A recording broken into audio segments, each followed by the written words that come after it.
자, 그럼 시작하도록 하겠습니다. 이 파트는 원래 제가 이제 우리 대학원 과정에서 가르치는 부분인데 어쩌면 고급 내용입니다. 근데 이제 여러분들한테 상당히 또 도움이 될 수 있기 때문에 제가 무료로 나눠드리는 겁니다. 이봐, 레포. 우선 이제 이 레포를 보면서 어떻게 이제 이 레포가 중요한가, 이 변화의 메커니즘을 좀 같이 보면 좋을 것 같아요. 자, 여러분들이 하고 있는 것은 영업 구매를 촉진시키는 일이죠.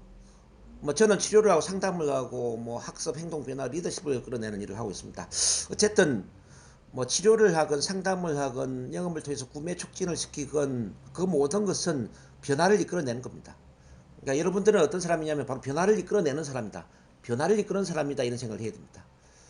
자, 사람을 만나는 일은 다 변화를 이끌어내는 일입니다. 그럼 이 변화를 어떻게 이끌어낼 것인가, 이게 참 중요하거든요. 변화를 이끌어내기 위해서는 반드시 고객이 내 영향권 안에 들어오게 만들어야 돼요. 반드시 내 영향권 안에 들어오게 한다. 이게 무슨 말이냐면은 쉽게 이야기할 때 우리 자석이 철을 끌고 가기 위해서는 첫 번째 해야 될 게 뭘까요? 자석이 철을 끌고 가기 위해서는 반드시 철을 자석의 그 자기장 안에 끌어넣어야 되겠죠. 일단 철이 자기장 안에 들어오면은 자석이 철을 끌고 가는 게 쉽죠. 여러분들 또한 고객을 끌고 가기 위해서는 어떻게 해야 되느냐? 고객이 내 영향권 안에 들어오게 만들어야 돼요. 내가 어떤 말을 하든지 간에 고객이 내 말을 들을 수 있는 그런 상태를 만들어야 된다, 이 말이죠. 영향권. 그러니까 나의 영향권 안에 고객이 들어오면 여러분들이 뭐 디플러스를 팔건 또는 뭐 전체 뭐 인체 정화에 대한 세트를 팔건 뭐든지 다 가능하다는 거죠. 일단 영향권에 들어온다면은 이제 매출을 올리는 건 어렵지가 않아요. 왜 매출을 올리는 게 힘드냐면은 고객이 내 영향권 안에 들어오지 못하기 때문에 힘든 겁니다. 예, 내 영향권 안에 들어오지 않는 사람한테 어떤 제품을 이야기한들 무엇이 먹히겠냐, 이 말이죠. 그래서 일단 고객을 만나면은 내 영향권 안에 들어오게 만들어야 된다. 뭐 자식하면 자기장 안에 들어오게 만들어야 된다, 이 말이에요. 고객이 나를 좋아하게 만들어야 되고, 고객이 나를 믿고 신뢰하게 만들어야 되고, 고객이 내가 어떤 말을 하든지 간에 내 말에 집중하게 만들어야 되고, 내가 이끄는 대로 따라올 수 있는 그 상태를 만드는 게 중요하다는 겁니다. 이런 내 영향권 안에 들어오게 만드는 걸 우리는 뭐라고 하느냐? 자, 트랜스 상태에 들어온다. 트랜스 상태. 이 트랜스 상태는 우리 체면 NLP 용어인데요. 트랜스는 뭐냐면은 편안하면서도 고도로 집중 몰입되는 상태입니다. 자, 마음이 편안해지면서 고도로 집중 몰입되는 상태. 자, 여러분들 지금까지 살아오면서 정말 몸과 마음이 편안하면서 어떤 것에 고도로 집중 몰입되는 상태 경험해 보신 적 있나요? 자, 마음이 정말 편안하면서 고도로 집중 몰입되는 상태. 분명히 그런 순간이 있었을 겁니다. 자, 예를 들어서 집에 소파에 앉아가지고 편안하게 뭐 어떤 텔레비전 드라마를 보거나 또는 영화관에 가서 편안한 자세에서 영화 화면을 바라보고 있거나 참 편안하고 집중되죠, 그죠? 또는 여러분들이 어떤 커피숍에 앉아가지고 어떤 친한 친구나 또는 사랑하는 애인이나 뭐 또 배우자나 가족이나 이렇게 편안한 대상과 커피숍에서 편안하게 앉아서 대화를 나눌 때 또는 뭐예요? 뭐 여러분들이 또 좋아하는 어떤 책을 읽으면서 뭐 어떤 편안한 의자에 앉아서 책을 읽고 있는 그런 상태. 어쨌든 여러분들이 지금까지 살아오시면서 자, 몸과 마음이 편안한 상태의 어떤 하나의 고도로 집중 몰입되는 상태를 경험해 보셨을 겁니다. 자, 그런 경험 해 보셨죠? 해 보시면 손 한번 흔들어 주세요. 자, 요게 바로 트랜스라는 겁니다. 이 트랜스 상태에 들어가면은 이 고객이 이 트랜스 상태에 들어가면은 내가 어떤 말을 하든지 간에 내 말을 듣게 되는 거예요. 자, 여러분들이 어떤 제품을 소개하든지 간에 제품을 구매하게 된다, 이 말입니다. 근데 이 상태를 이끌어내지 못하기 때문에 구매 촉진이 될 수가 없는 거예요. 자, 그러면 이런 트랜스를 어떻게 유도할 것인가가 참 중요합니다. 바로 레포 형성이 되어야 된다. 레포. 자, 이 레포라는 용어가 뭐 생소할 수 있는데 우리 상담 용어거든요, 상담. 근데 이제 뭐 어려운 용어 아니에요. 여러분들이 많이 이해하고 있는 용어일 수도 있어요. 뭐 공감대 형성. 자, 공감대 형성 들어보셨나요? 자, 믿음, 신뢰의 관계. 믿음, 신뢰의 관계. 뭐 협조할 수 있는 상태. 협조할 수 있는 마음 상태. 이른바 협응의 관계. 잘 통하는 관계. 자, 뭐 하면 아가 되는 상태. 하면 할 수 있는 상태. 말을 알아들을 수 있는 상태, 뭐든지 받아들일 수 있는 상태. 뭐 이걸 이제 뭐 한마디로 말하면 뭐가 될까요? 뿅 간 상태, 쉽게 말하면. 이런 뿅 간 상태 경험해 보신 적 있어요? 예를 들어서 우리 눈에 콩깍지가 끼어가지고 사랑하는 사람 만났을 때 막 한눈에 반해버리면 뿅 가버리지 않습니까? 그죠? 뿅 간 상태. 자, 눈에 콩깍지가 낀 상태. 뭐 이런 게 래퍼란 말이에요, 래퍼. 고객을 어떻게 하면 이렇게 래퍼 상태로 이끌어낼까요? 이렇게 뿅 간 상태로 만들어낼 수 있을까요? 이러면 뭐든지 가능할 텐데 이게 참 어려운 일이거든요. 그래서 여러분들이 훈련해야 된다 이 말입니다. 이 상태를 만들기 위해서 이제 여러분들이 자 지금부터 이제 노력해야 될 게 뭐냐면은 어떻게 하면은 고객과 믿음 신뢰를 구축할까? 자, 맨 밑에 믿음 신뢰 있죠? 믿음 신뢰. 믿음 신뢰를 구축을 하는데 이제 초점을 맞춰야 되고요. 두 번째 고객을 어떻게 하면 편안하게 만들까? 편안한 이 편안한 상태를 만드는 게 참 중요하다. 어떻게 하면 고객이 내 말에 집중하도록 이 집중의 상태를 만들까? 자, 기억하세요. 자, 믿음, 신뢰, 자, 편안함, 자, 집중. 이 세 가지 상태를 어떻게 하면 이끌어낼까? 자, 여러분들 이제 편안하게 하는 데는 좀 뭐 여러분들이 재주가 좀 많이 있는 분도 계세요. 참 잘하는 분이 많이 계세요. 뭐 제가 아는 여러분들 리더들 여기 안부전 이사님이나 또 우리 이영란 센터장님이나 또 부산의 최명욱 이사님이나 뭐 또는 뭐 우리 안면도의 또 문정수 또 센터장님 제가 만나본 여러분들 이제 도전의 리더분들은 이 편안하게 만드는데 아주 뭐 거의 선수급에 해당돼요. 너무 잘하세요. 사람을 아주 편안하게 해주고 편안하게 대화하고 참 잘한다는 생각이 들더라고요. 이게 편안하게 하는 건 별로 어려운 게 아니다 이 말. 편안하게 하는 거는 결국 수용해주고 존중해주고 공감해주면 되는 거거든요. 상대방을 수용, 존중, 공감, 이해를 해주고 상대방 말을 귀담아 들어주고 편 들어주고 뭐 이러면은 뭐 편안해지죠. 요거 뒤에 이제 다루겠지만은 이게 아주 중요한 기술이에요. 근데 어쨌든 나를 만났는데 상대방이 불편해한다 이거는 이미 이제 잘못된 거죠. 여러분들 영업에 성공하려면은 어쨌든 모든 사람이 편안함을 느낄 수 있는 그런 사람이 돼야 돼요. 나를 만나면 10년 전부터 만나온 것처럼 편안함을 느끼고 자 긴장이 풀릴 수 있도록 자 이런 상태를 만들어라. 어쨌든 그 편안함 이 편안함을 만드는 게 참 중요하다. 그 다음 두 번째는 믿음 신뢰를 구축해야 되는데 믿음 신뢰. 자 믿음 신뢰가 어떻게 구축이 될 수 있느냐 이게 참 중요합니다. 이건 이제 어떤 심리 학자들이 이제 연구를 해본 결과인데요. 자, 두 팀을 나눴어요. 비슷한 게 아주 많은 팀. 뭐 나이도 비슷하고 뭐 성별도 비슷하고 직업도 비슷하고 취미 활동도 비슷하고 이렇게 이제 그 공통 부분이 많은 이런 분들을 A팀을 하고요. 두 번째 B팀은 전혀 공통점이 없는 사람, 뭐 나이도 다르고 성별도 다르고 직업도 다르고 취미도 다르고 전혀 다른 이질적인 집단을 이제 B팀으로 해가지고 이제 실험을 한 겁니다. 어떤 실험을 했냐면은 자 갑자기 지갑을 잃어버려가지고 돈이 없는데 그렇죠 급하게 서울에서 부산을 내려가야 되는데 돈이 10만 원만 필요합니다. 10만 원. 자 10만 원을 빌려주면 내가 다녀와서 반드시 갚겠습니다. 이렇게 이제 돈을 빌리는 실험을 한 거죠. 자 여러분들 생각에는 어떤 팀에게 돈을 많이 빌렸을 것 같아요? 공통점이 많은 A팀에서 많이 빌렸을까요? 아니면 공통점이 전혀 없는 B팀에서 많이 빌렸을까요? 바로 이제 A팀이죠. A팀. 이제 공통점이 많으니까 믿음 신뢰가 많이 구축이 되고 믿음 신뢰가 많이 구축되니까 돈을 빌려주는 게 쉽더라 이 말이에요. 그래서 공통점이 많은 이 팀들은 거의 한 70% 정도 돈을 빌려줬어요. 근데 공통점이 전혀 없는 B팀은 한 30% 정도만 돈을 빌려주고 돈을 안 빌려주더란 이야기죠. 아마 여러분들도 이제 그런 요구를 받았을 때 여러분들과 좀 비슷한 사람, 뭐 직업도 비슷하고 고향도 비슷하고 같은 또 뭐 대학 뭐 동문회다가 또 하는 일도 파비스라는 같은 일을 하고 있어요. 그러면 그런 분들이 또 와서 이제 지갑을 잃어버렸는데 10만 원만 빌려주세요 하면은 빌려주는 게 쉽지 않겠습니까? 근데 이제 반대로 보세요. 전혀 뭐 나랑 관계없는 사람, 회사도 다르고 뭐 나이도 다르고 뭐 사는 지역도 다른 거예요. 학교도 다르고 뭐 전혀 뭐 비슷한 게 없는 어떤 사람 돈을 10만 원 빌려달라. 이건 쉽지 않은 일이거든요. 그래서 이제 여기서 여러분들이 뭘 생각해야 되냐면은 나와 너의 공통점이 많으면 믿음 신뢰도가 높아진다 이 말이에요. 상대방과 나의 공통 분모가 많아질수록 믿음 신뢰가 올라간다.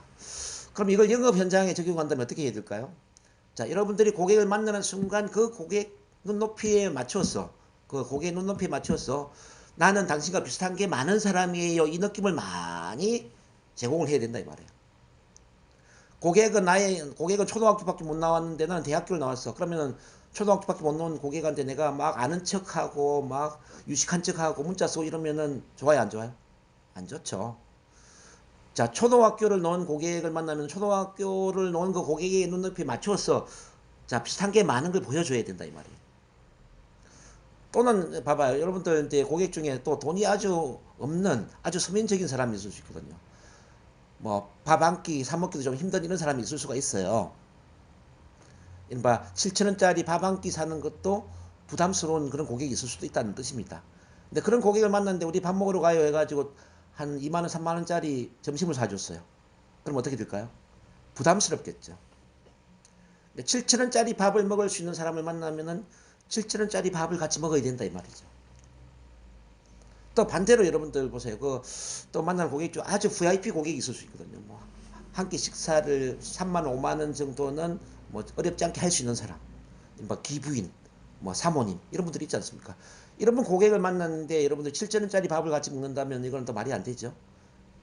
그런 분을 만날 때는 비록 돈이 없다 하더라도 그날만큼은 여러분들이 정말 그 기부인의 수준에 맞추어서 2만 원, 3만 원짜리 밥을 먹을 수도 있는 그런 게 참 중요하단 말이죠.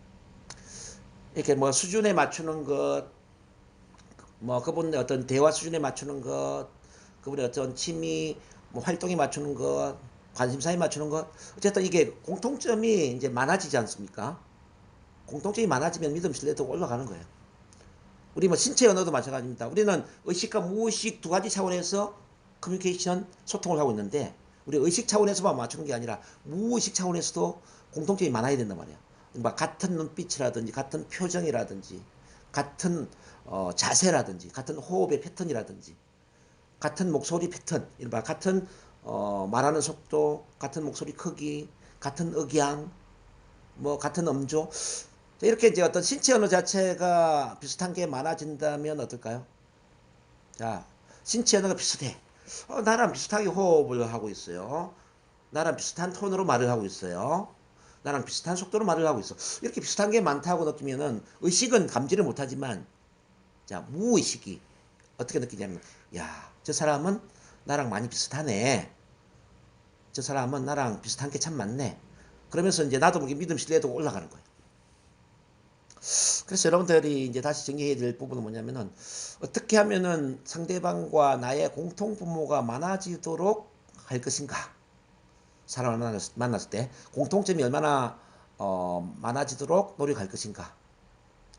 자, 요걸 여러분들이 의식적으로도 노력하고 또 무의식적으로도 그런 패턴을 만들어 주셔야 돼요.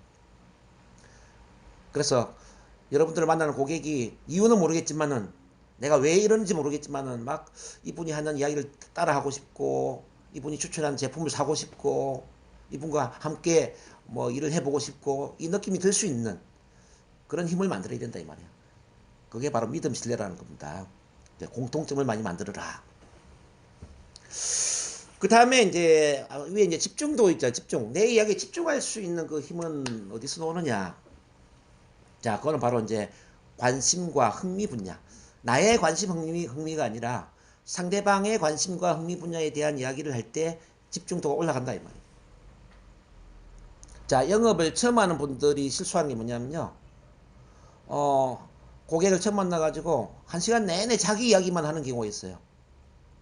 고객을 불러놓고 1시간 내내 파비스, 애니원, 뭐 효소, 디플로스, 뭐 인체정화 기가 따갑도록 그 이야기만 계속 하는 사람이 있다는 얘기죠. 1시간 내내. 그럼 이제 그 고객이 물론 뭐 효소식이나 인체 정화에 관심이 있다면 1시간 내내 이야기를 듣고 좋아할 수도 있겠죠. 근데 고객은 마음의 준비가 안 돼 있잖아요. 자, 마음의 준비가 안 돼 있는데 계속 인체 정화를 이야기하고 효소를 이야기한다면은 어떻게 될까요? 집중이 될까요? 지루해질까요? 지루해지겠죠. 그래서 준비되지 않는 상태에서 막 자기 이야기를 하시면 안 된다 이 말이에요. 자, 고객이 준비되기 전에 파비스나 효소, 뭐 디플러스 이런 이야기 하면 안 된다 이 말이에요. 그래서 처음 대화를 할 때는 어떻게 해야 되냐면은 나의 이야기가 아니라 상대방이 관심을 갖고 있는 부분에 대한 이야기를 해야 되고 그 이야기를 제대로 할 수 있게끔 분위기를 만들어줘야 되고 대화를 촉진시켜야 된다 이 말이에요. 자, 데일 카네기의 그 인간관계론을 읽어보면 이런 내용이 나와요. 나는 딸기를 좋아합니다. 근데 물고기는 지렁이를 좋아합니다. 근데 내가 낚시를 할 때 미끼를 어떤 미끼를 쓸 것인가? 딸기 미끼를 쓸 것인가? 지렁이 미끼를 쓸 것인가? 내가 딸기를 좋아한다고 해서 딸기 미끼를 쓴다면은 과연 물고기가 미끼를 물 것인가 이 말이죠. 여러분 어떻습니까? 자, 여러분들이 물고기를 낚는 낚시꾼이다 그러면은 딸기 미끼를 써야 돼요. 지렁이 미끼를 써야 돼요. 당연히 지렁이죠. 여러분들이 이제 고객을 만나는 또 고객 쉽게 말하면 미끼를 가지고 파비스라는 그 어떤 미끼를 가지고 그 낚시를 하는 거 아닙니까? 낚시. 근데 처음부터 미끼를 파비스 애니원 뭐 효소식 인체정화 이런 미끼를 써버리면 이게 안 문다 이 말이에요. 그럼 고객이 물도록 만들면 어떻게 해야 되느냐? 고객이 좋아하고 고객이 관심을 갖고 있고 흥미를 갖고 있는 그런 미끼를 사용해야 된다. 예를 들어서 여러분들은 뭐 쇼핑에 전혀 관심이 없지만 이 사람은 쇼핑에 관심이 많아요. 그럼 쇼핑 이야기를 해야 되는 거예요. 여러분들 여행에 전혀 관심이 없지만 이 고객은 여행을 좋아해. 그럼 여행에 대한 이야기를 해야 되는 겁니다. 자, 이렇게 바로 고객의 관심, 흥미 분야에 관심을 가질 때 그런 대화를 하게 될 때 고객의 집중도가 올라간다. 그래서 지금 뭐 다시 정리한다면은 결과적으로 이제 여러분들이 편안함을 만들기 위해서는 우선 수용하고 존중하면서 공감적으로 이해를 하는 그런 힘이 참 중요하다는 부분. 그리고 이제 믿음 신뢰를 구축하기 위해서는 공통부모를 많이 만들어야 된다는 부분. 그리고 집중도를 높이기 위해서는 고객의 관심사, 흥미 분야에 대한 이야기를 함으로써 집중도를 높여주는데 이런 집중도가 올라가고 또 편안해지고 믿음 신뢰가 구축이 되면서 레포 형성이 된다는 이야기. 레포. 자, 레포 형성되면은 바로 트랜스에 들어간다. 이 트랜스는 바로 편안한 상태에 고도로 집중 몰입되는 상태. 편안하면서도 고도로 집중 몰입되는 상태에 들어가게 되는데 이 상태가 바로 뭐냐면 바로 영향권. 나의 영향권 안에 고객이 들어왔다 이렇게 볼 수 있는 거예요. 일단 이렇게 내 영향권 안에 고객이 들어왔어요. 그러면 변화를 일으킬 수가 있는 겁니다. 영업 구매를 하게 막 클로징을 할 수도 있고 그분에게 어떤 변화를 일으킬 수가 있는 겁니다. 뭐 나와 같이 사업을 하게 만들 수도 있고 자 다른 고객을 소개를 하게 만들 수도 있고 다 가능하죠.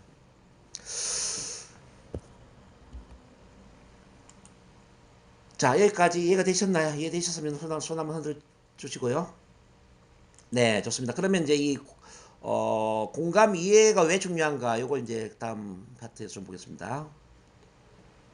자 여러분들이 사람의 마음을 열어야 되는데 사람의 마음을 열기 위해서는 즉 아까 편안함을 제가 이야기했는데 이 편안함을 만들기 위해서는 바로 먼저 이해를 하고 나중에 이해를 시켜야 된다. 이 원리를 아셔야 돼요.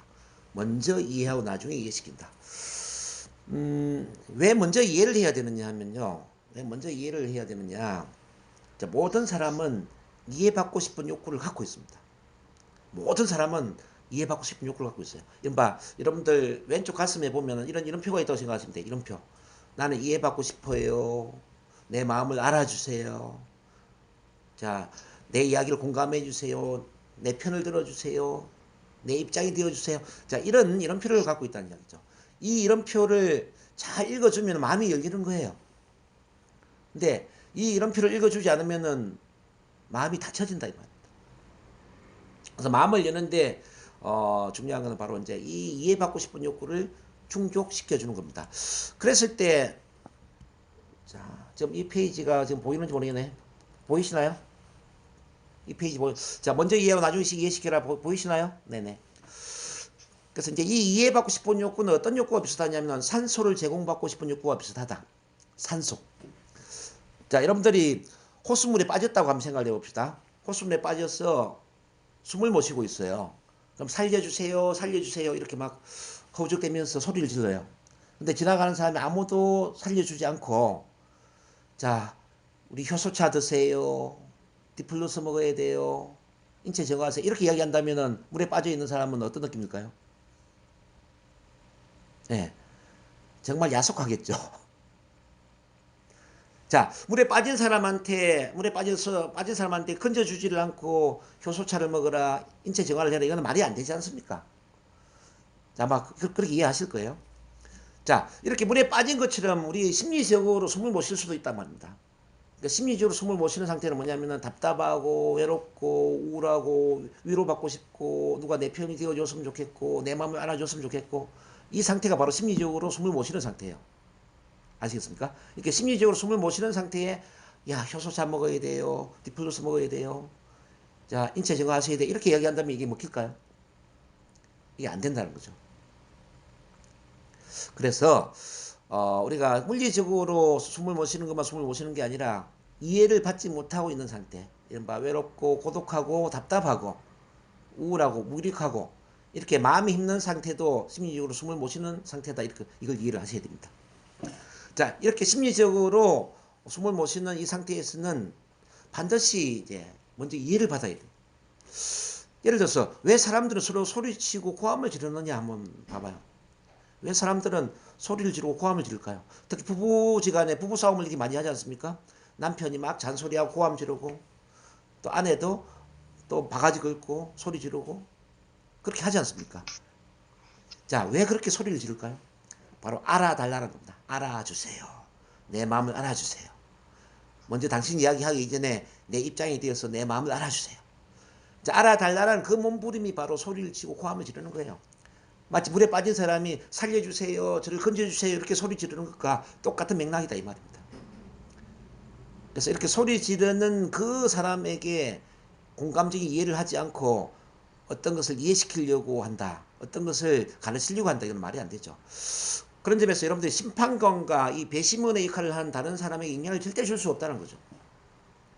심판관, 배심원의 역할을 하는 한 절대 영업이 안 된다 이 말이에요.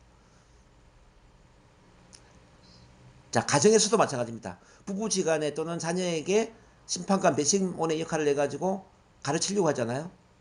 그러면은 가족관계가 깨어집니다. 자, 인간관계에서 가장 중요한 것은 수용, 존중, 공감이라는 거죠. 인간관계에서는 가르치는 것, 훈계하는 것은 절대 도움이 되지가 않습니다. 그래서 사람을 만날 때 내가 막 가르치려고 하고 훈계하고 지시하고 명령을 한다는 이야기는 인간관계를 나는 깨트리겠다 이 말하고 같죠. 그래서 이제 여러분들 뭐 영업할 때 계속 사람들 많이 만나겠지만은 여러분들이 만나는 사람에게 뭔가를 가르치려고 하고 훈계하려고 하고 이거는 말이 안 된다는 걸 이제 말씀드립니다. 자, 그리고 사람들은 자신만의 방식으로 사랑받고 싶어 한다.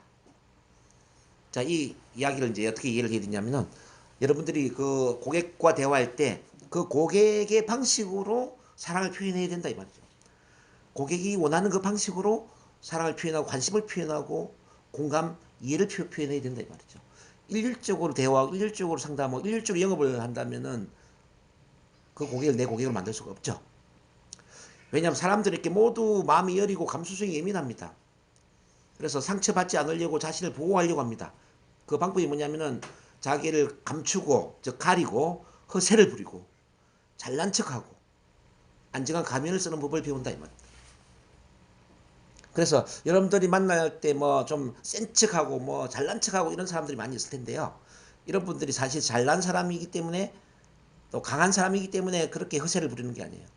바로 자기 약점을 감추기 위해서 자기 부족한 점을 감추기 위해서 허세를 부리는 겁니다.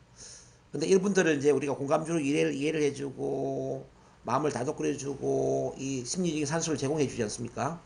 그러면은 정말 온순한 양처럼 고분고분하고 얌전해진다 이 말이죠. 저는 그런 사람들 참 많이 만나봤거든요. 그래서 이 세상 사람들은 이 세상 모든 사람들은 공감적 이해와 관심 있는 사랑을 줄 때 이렇게 다 착한 양이 될 수 있고 정말 순한 양이 될 수 있구나. 저는 이런 걸 많이 느낍니다. 자, 여러분들이 이제 상담을 할 때도 이런 걸 이제 잘 이해를 하셔야 돼요. 자, 이렇게 이제 이해를 하는 게 참 중요하고 그 다음에 중요한 게 뭐냐면은 자, 우리가 이제 상대방 입장에서 이해를 하는 게 참 중요한데 이른바 지도는 영토가 아니다. 지도는 영토가 아니다. 그래서 다른 사람의 지도를 존중해야 된다는 거예요. 근데 지도라는 거는 우리 마음에 있는 생각, 이 마음에 있는 이 모든 걸 이제 지도라고 지금 표현을 해본 겁니다. 우리 마음에 있는 생각이 세상에 있는 모든 정보는 아니다 이 말이에요. 마치 종이에 그린 지도가 실제 영토가 아니죠. 자, 지도라는 것은 영토에 있는 정보를 그리는데 뭐 어떤 것은 삭제를 시키고 어떤 것은 일반화를 시키고 어떤 것은 또 왜곡을 시켜서 만든 게 지도란 말입니다. 그 지도 안에 영토의 모든 정보가 들어갈 수 없듯이 자, 여러분들 머릿속에도 모든 정보가 다 들어올 수 없어요. 어떤 것은 삭제되고 일반화되고 왜곡이 됐다 이 말이에요. 그 고객들의 그 마음도 마찬가지입니다. 고객들의 그 마음의 지도도 자, 모든 정보를 다 담고 있는 게 아니에요. 어떤 것은 삭제되고 또 왜곡되고 일반화되겠죠. 근데 중요한 사실은 나의 마음의 지도도 어느 정도는 타당성이 있겠지만 그 고객의 마음의 지도도 어느 정도 타당성이 있다는 뜻입니다. 즉 나의 생각도 어느 정도 옳지만 고객의 생각도 어느 정도 옳은 부분이 있다 이 말이죠. 그래서 우리가 상담을 하거나 대화를 할 때 내 생각이 항상 옳다는 관점에서 이야기를 하시면 안 돼요. 내 생각도 옳은 점이 있지만 아, 저 고객의 생각도 어느 정도 옳은 게 있구나. 옳을 수도 있구나. 타당한 부분이 있구나. 이걸 인식을 해야 된다는 거죠. 그래서 상대방의 생각을 존중하면서 대화를 할 때 이 상담이 될 수가 있는 겁니다. 그래서 다른 사람의 지도를 존중해라. 그 다음 두 번째 여러분들이 이해를 해야 될 건 뭐냐면은 자, 우리는 커뮤니케이션을 하지 않을 수 없다라는 겁니다. 이건 어떤 의미냐면 내가 말을 안 하고 가만히 입을 다물고 있다 하더라도 우리는 어쩔 수 없이 커뮤니케이션을 하는 거예요. 자, 눈빛으로 말하고 표정으로 말하고 또 어떤 앉아있는 자세로 말을 하고 호흡의 패턴으로 말을 하고 심지어는 옷차림으로 말을 하고 남자들은 넥타이 색깔로 말을 하고 뭐 어떤 여자분들은 액세서리로 또 말을 한다는 얘기죠. 또는 사무실의 어떤 분위기를 가지고 말을 할 수도 있어요. 이렇게 이제 우리가 몸담고 있는 이런 어떤 환경도 커뮤니케이션의 하나의 수단이고요. 우리가 입고 있는 옷차림이라든지 우리의 몸 동작이라든지 움직임이라든지 이 모든 것은 바로 커뮤니케이션의 하나의 도구가 되는 겁니다. 그런 점에서 이제 여러분들이 이제 비언어적인 커뮤니케이션에 관심을 가질 필요가 있습니다. 실제 이제 메르비안이라는 사람이 연구를 해보니까 입으로 말하는 내용은 한 7% 정도만 영향을 주는 겁니다. 자, 말의 내용 7%만 영향을 주고 우리 목소리 있잖아요. 목소리의 패턴, 이른바 목소리 크기라든지 말하는 속도라든지 또는 어떤 억양, 음조라든지 음색이라든지 이런 목소리의 패턴이 38%나 영향을 주고 있다는 거죠. 38%. 그 다음에 이제 신체 언어 있지 않습니까? 신체 언어, 이른바 눈빛, 표정, 앉아있는 자세, 그 다음에 몸 동작, 이렇게 눈에 보이는 신체의 패턴이 55% 영향을 주는 거죠. 이렇게 본다면은 전체 93%가 비언어적인 커뮤니케이션의 부분이다. 단지 7%만 언어적인 부분이다는 이야기죠. 그래서 이 커뮤니케이션을 아주 잘하는 소통을 아주 잘하는 이 커뮤니케이션의 전문가들은 93%의 비언어적인 커뮤니케이션을 아주 잘하는 사람이라는 것을 이해를 해야 된다는 거죠. 그래서 이제 여러분들 목소리도 녹음을 해서 들어볼 필요가 있어요. 내 목소리가 혹시 듣기 싫은 부분 없는가? 혹시 콧소리가 심하지는 않는가? 너무 목소리가 높지는 않냐? 억양이 세지는 않냐? 목소리가 너무 크지는 않냐? 다른 사람이 들을 때 내 목소리를 어떻게 들을까? 이 목소리에 대해서도 좀 연구를 할 필요가 있습니다. 녹음을 해서 한번 들어보세요. 한 번만 듣지 말고 최소한 10번, 20번을 들어보는 게 중요합니다. 이렇게 들어보다 보면은 처음에는 내 목소리가 아닌 것처럼 들릴 수도 있습니다. 막 기계음처럼 들릴 수도 있다는 뜻입니다. 자, 계속 듣다 보면 내 목소리에 익숙해지는데 이 목소리의 높낮이라든지 크기라든지 말하는 속도라든지 이런 부분에 고칠 점은 뭐가 있는가 이런 걸 한번 보셔야 돼요. 자, 고객 입장에서 들었을 때 내 목소리를 어떻게 받아들일까? 그 다음에 여러분들이 말할 때 어떤 눈빛이나 표정이나 또는 몸 동작이나 제스처 뭐 이런 자 어떤 신체 부분들을 또 피드백을 받아볼 필요가 있다는 뜻입니다. 자, 필요하다면 동영상 촬영을 해가지고 내가 어떻게 대화하고 있는지 자 어떻게 내가 몸 동작 신체 언어를 활용하고 있는지를 면밀히 분석을 해보시라는 거죠. 자 이렇게 해서 그래서 이제 여러분들이 사람들과 소통할 때 어떤 목소리, 이 신체 언어에 보다 더 큰 신경을 쓰는 게 중요하겠다. 그 말씀 드립니다. 여기까지 이해되셨으면 손 한번 흔들어 주세요. 네. 좋아요. 그 다음 세 번째 여러분들이 이제 이해를 해야 될 부분은 커뮤니케이션에 있어서 실패는 없다. 단지 피드백이 있을 뿐이다. 자, 이게 무슨 이야기냐면요. 자, 여러분들이 아무리 긍정적 의도를 가지고 커뮤니케이션을 한다 하더라도 그 반응이 부정적이면 그 책임은 나에게 있다는 얘기예요. 이른바 커뮤니케이션에 있어서 저항이나 거절은 어떤 그 민감성이나 융통성이 부족해서 레포 형성이 안 됐다는 걸 의미한다는 거죠. 여러분들 고객 상담하다 보면은 어떤 고객은 반응이 좋지만 또 어떤 고객은 막 어떤 거절을 하고 저항을 하는 그런 고객이 있을 겁니다. 그러면 여러분들 마음속에 이런 생각하죠? 내 잘못이 아니야. 저 사람이 멍청하네. 저 사람이 내 말귀를 못 알아듣네. 아마 이런 생각 많이 하셨을 겁니다. 근데 그렇게 생각하시면 안 돼요. 자, 이것도 내 책임으로 받아들여야 돼요. 나는 좋은 의도로 이야기를 했지만 저 사람이 내 말을 알아듣지 못하는구나. 자, 이것도 내 책임이다 이렇게 생각해야 돼요. 이것도 내 책임이다. 내가 저 사람이 알아듣지 못하는 방식으로 이야기하지 않았을까? 저 사람한테 알아들을 수 있는 방식으로 이야기하기 위해서는 어떻게 이야기를 해야 될까? 저 사람이 긍정적인 반응을 보일 수 있도록 내가 이야기를 한다면 어떻게 이야기를 하면 좋을까? 이렇게 자기 자신이 책임을 지는 쪽으로 생각해야 된다는 겁니다. 그런 점에서 자, 영업에 있어서 거절이나 저항은 그 영업인이 좀 더 민감성을 가지고 자, 고객의 패턴을 분석하고 고객의 패턴에 맞게 융통성 있는 상담을 하고 융통성 있는 영업을 해야 된다라는 그런 긍정의 신호를 보내는 거죠. 그런 점에서 영업에 있어서 거절은 없다. 단지 융통성 없는 세일즈맨이 있을 뿐이다. 또는 자기만의 영업 방식을 고집하는 세일즈맨이 있을 뿐이다. 이렇게 이야기할 수가 있는 겁니다. 일반 대화도 마찬가지입니다. 뭐 내가 좋은 의도로 대화를 했는데 좋은 의도로 말을 했는데 돌아오는 반응을 보니까 부정적이에요. 자, 이것도 내 책임이라는 거. 내가 저 사람한테 알아듣지 못하는 나만의 방식으로 대화를 했구나. 저 사람이 알아듣도록 이야기하기 위해서는 내가 어떻게 대화 패턴을 바꿔야 될까? 저 사람 눈높이에 맞추기 위해서라면 어떻게 내가 눈높이를 맞춰야 될까? 이렇게 내 대화의 패턴을 바꿀 수 있는 그런 노력을 해야 된다는 겁니다. 자, 인디언의 속담에 이런 속담이 있습니다. 타고 가던 말이 다리가 부러진다면은 말을 갈아타고 가야 된다. 이런 속담이 있습니다. 자, 여러분들의 영업도 마찬가지입니다. 지금까지 해온 패턴대로 영업을 하니까 계속 고객이 거절을 하고 저항을 한다. 이 이야기는 뭐죠? 자, 내 영업 패턴을 바꿔야 된다는 겁니다. 내 영업 패턴을 다시 한번 되돌아보고 자, 다시 민감성을 가지고 융통성을 가지고 자, 새로운 영업 패턴으로 바꾸어서 고객 눈높이에 맞게 고객 패턴에 맞게 영업을 새로 해야 된다는 이야기입니다. 그런 점에서 영업에 있어서 실패도 있을 수가 없다. 단지 융통성 없는 자기만의 방식을 고집하는 영업인이 있을 뿐이다. 이걸 이해를 하셔야 되고요. 아무리 긍정적인 의도를 가지고 내가 영업을 했다 하더라도 그 고객의 반응이 부정적이라면 그 책임도 나에게 있다는 것.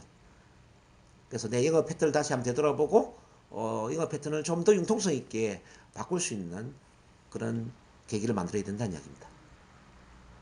자, 여기까지 이해되셨으면 손 한번 흔들어 주세요. 네, 좋습니다. 자, 그러면 여러분들이 이제 영업을 잘하기 위해서 어떻게 할 것인가? 자, 이 화면 보이시나요? 보이시면 한번 손 흔들어 주세요. 지금 제가 해놓은 이 6가지를 따라가는 게 참 중요합니다. 1단계는 관심과 사랑을 갖는다. 2단계는 관찰을 한다. 관찰. 자, 3단계는 맞추기를 하고 4단계는 레퍼를 형성하고 자, 5단계 이끌기를 해서 6단계 변화를 만든다. 즉 고객 클로징을 이끌어낸다 이 말이죠. 자, 잘 봐봐요. 우선 고객을 만날 때 가장 먼저 해야 될 것은 고객에 대한 관심과 사랑을 갖는 겁니다. 관심과 사랑은 쉽게 말하면 엄마가 아기에 대한 사랑을 가지고 어떻게 하면 이 아기를 가장 훌륭한 아기로 키울 수 있을까? 자, 그런 엄마의 사랑처럼 여러분들이 고객이 엄마라고 한번 생각해 봐요. 자, 고객이 엄마로서 이 고객을 어떻게 하면 건강하게 만들 수 있을까? 자, 우리 파비스 제품을 통해서 어떻게 하면 이 고객을 건강한 삶으로 행복한 삶으로 도와줄 수 있을까? 그렇게 관심과 사랑을 가져야 된다 이 말이에요. 자, 관심과 사랑을 갖기 위해서 앞서 제가 설명한 것처럼 먼저 이해시키려고 하지 말고 충분히 고객 입장에서 이해를 하고 자, 공감하고 믿음 신뢰를 구축하고 내가 하고 싶은 이야기가 아니라 자, 고객이 관심을 갖는 흥미 분야에 대한 이야기를 하면서 이렇게 마음을 열게 도와주는 거죠. 자, 이렇게 관심과 사랑을 가지면 관찰을 하는 게 쉬워져요. 우리 아기 키울 때도 그렇지 않았습니까? 아기를 사랑하는 마음으로 아기를 바라보면 아기를 관찰할 수 있잖아요. 이 애가 배가 고픈지, 자, 기저귀에 똥 싸고 오줌을 싸서 기저귀를 갈아달라고 하는 건지, 안아달라고 하는 건지, 우리가 관찰하면 알 수 있지 않습니까? 그렇죠? 여러분들 또한 고객을 관찰하다 보면은 고객이 어떤 사람인지를 알 수가 있어요. 아, 이 사람이 지금 당뇨를 해결해야 되는지, 또는 뭐 고혈압을 해결해야 되는지, 비만을 해결해서 살을 빼야 되는지, 혈액순환이 안 돼서 자 심혈관 관리를 해줘야 되는지, 예? 또는 암 환자이기 때문에 면역을 높여줘야 되는지, 또는 이 사람이 외롭고 우울하고 무기력하니까 인간관계를 촉진시켜 줘야 되는지, 자, 이 사람 건강에 대한 상식이 부족하니까 건강 상식을 좀 키워줘야 되는지, 그 사람을 관찰하면 알 수가 있지 않습니까? 이 고객이 뭘 필요로 하는지 고객의 니즈를 파악하고 고객의 욕구를 파악하고 고객의 가치관을 파악하고 고객의 모든 걸 파악할 수 있는 그 힘을 키워야 된다는 거죠. 그래서 이거 민감성이 굉장히 중요한 겁니다. 21세기에는 둔한 사람은 성공할 수가 없습니다. 자, 민감해야 돼요. 나쁘게 말하면 예민한 감각을 가져야 된다. 예민한 성격이 돼야 된다는 거죠. 분위기도 잘 살펴야 되고 그 사람의 마음도 잘 살펴야 되고 사람이 어떤 기질을 갖고 있는지, 어떤 패턴을 갖고 있는지, 뭘 원하는지, 자, 어떤 이야기를 하면 이 사람한테 받아들여질 수 있는지, 이 모든 것을 관찰을 해야 된다는 거죠. 관찰할 수 있는 민감성이 없다면 절대 고객을 변화시킬 수가 없습니다. 여러분. 자, 이렇게 관찰하다 보면 이제 고객이 뭘 원하는지, 고객의 패턴이 뭔지를 알 수가 있잖아요. 자, 고객을 잘 안다면 고객한테 맞추는 게 쉬울까요? 어려울까요? 자, 쉬워진단 말입니다. 그래서 고객에게 맞추기를 시작해요. 이른바 고객의 어떤 대화 패턴에 맞춰주고 관심사에 맞춰주고 또 언어적인 패턴에 맞추고 신체 언어에 맞추고 목소리에 맞추고 모든 걸 맞춰주는 거야. 예. 이렇게 고객에게 충분히 맞추다 보면은 고객은 어떤 상태가 될까요? 자, 마음이 편안해지고 내 말을 잘 들을 수 있는 상태가 될까요? 아니면 마음이 불편해지고 긴장되고 자, 불안한 상태가 될까요? 아마 내가 잘 맞춰준다면 마음이 편안해질 겁니다. 그리고 내 이야기를 잘 들을 수 있는 집중의 상태가 될 거다 이 말이에요. 이게 바로 이제 래포 형성이 되었단 말이에요. 래포. 잘 맞춰주니까 아 래포 형성이 되어서 마음이 열렸구나. 이른바 내 인양껏 내 자기장 안에 들어왔구나 이 말이에요. 이때 여러분들이 이끌기를 하는 겁니다. 이끌기. 아 오늘 이야기 들어보니까 자 당뇨도 해결해야 되고 고혈압도 해결해야 되겠네요. 지금 심혈관 혈액순환이 안 되는데 이 모든 걸 해결하기 위해서는 아무래도 인체 정화를 하는 게 좋을 것 같아요. 한 3개월 정도 독한 마음을 먹고 저랑 같이 인체 정화를 한번 해보시지 않겠습니까? 3개월이면은 몸무게가 한 15kg는 빠질 겁니다. 그러니까 그리고 우리 위장, 소장, 대장 모든 소화기관에 독소, 숙변 뭐 다 제거되고 자, 이 소화기관이 종합 대청소가 될 거예요. 이렇게 소화기관이 대청소가 되어서 소화기관이 깨끗해지면은 자, 피도 이 혈액도 깨끗해지고 맑고 깨끗한 혈액이 되기 때문에 혈액순환이 잘 될 수밖에 없습니다. 모든 혈액순환이 기본인데 혈액순환이 잘 되면 면역이 올라가고 신체가 건강해지는 거예요. 한번 해보시죠. 뭐. 이렇게 이제 제안을 해서 이끌기를 한다면 어떻게 될까요? 자, 자기 마음을 잘 알아주고 믿음 신뢰가 구축된 상태에서 이렇게 인체 정화를 한번 해보자고 이끌기를 했는데 안 할 사람이 있겠습니까? 그래서 변화가 일어나는 겁니다. 그래서 자 카드를 긁거나 뭐 현금을 내거나 어쨌든 처음에는 생각지도 못했던 뭐 150만 원, 400만 원, 500만 원 이런 매출이 올라온다 이 말이에요. 이렇게 고객에게 주머니에서 돈을 쓰게 만드는 것은 쉬운 일이 아닙니다, 여러분. 이렇게 이런 단계를 거쳐가야 되지. 갑자기 뭐 인체 정화하세요. 자, 디플러스 사세요. 이렇게 판매하듯이 해서는 이거는 될 수가 없다는 점입니다. 그러니까 여러분들은 판매하는 사람이 아니에요. 나는 판매원이 아니라는 걸 빨리 인식을 해야 돼요. 판매하는 사람이 아니고 자, 건강 상담을 하는 사람이고 건강 컨설팅을 하는 사람이다라는 그 믿음을 가져야 됩니다. 그래서 또는 뭐 건강 전문이다. 의사가 환자를 진료를 하는 것처럼 이렇게 그 고객 한 사람 한 사람 이렇게 상담하고 진찰하고 진단하고 그리고 컨설팅을 하고 이렇게 해서 이제 변화를 이끌어내야 되지. 갑자기 막 그 제품 판매하듯이 이렇게 판매를 해서 매출이 오르는 게 아니다라는 거죠. 어쨌든 오늘 이거 이야기 하다 보니까 이제 시간이 꽤 지났네요. 지금부터 이제 여러분들 대인관계 커뮤니케이션 영업의 기술, 상담 기술 이런 쪽으로 이제 들어가기 때문에 어쩌면은 제가 강의하는 것들이 이거는 뭐 돈을 수백만 원 줘도 배울 수 없는 것들입니다.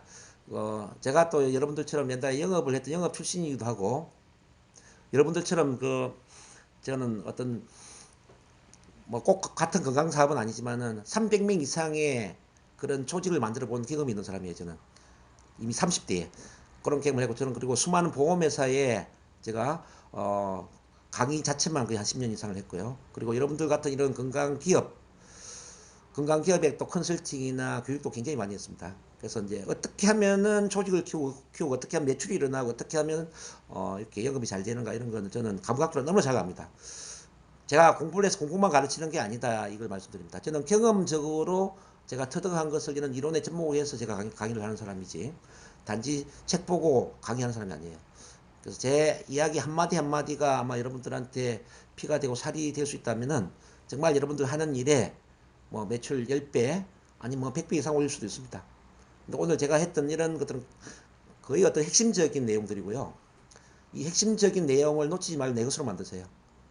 자, 이걸 내 것으로 만들어서 정말 내면화를 시켜가지고 자, 본능이 되고 충동이 될 수 있도록 한다면 아마 여러분들 하는 일에 엄청난 성공을 이룰 겁니다.